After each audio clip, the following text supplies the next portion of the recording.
Hey friends, think covenant, not contract.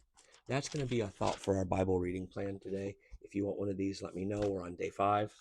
But God makes a covenant with Abram, and it's really what makes all the difference in his life and believe it or not, in your and my life. See, in marriage, we don't have a contract with each other. It's not if you do this, then I'll do that, right? It's not if you don't do your part, I get out of my side of it, right? Marriage is a covenant. It's a covenant that says I'm going to love you in a particular type of way, regardless how you treat me. Well, here's what God does with Abram in Genesis 15 verse 17.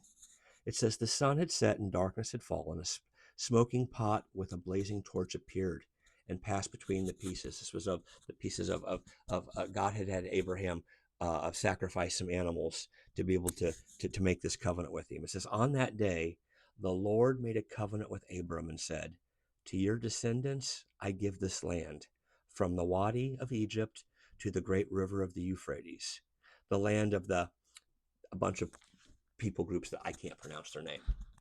See, what God does is he puts Abraham into a sleep, if you read the whole chapter, and he covenants himself to Abram. What, again, this is better than a contract because a contract says, I'll do for you if you'll do X, Y, or Z. This is God saying, I'm going to make this promise to you regardless of how you treat me. See, this is what our Heavenly Father does with us, right? For people to grow, they need space to be able to fail, to be able to mess up, to be able to get up, to knock the dirt off, and to keep going.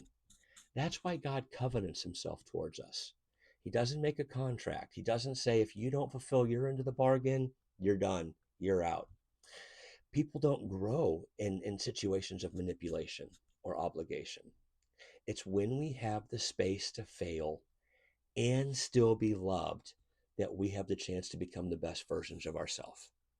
So when our Heavenly Father offers us a covenant and not just a contract, that's real love. Have a beautiful day. Bye.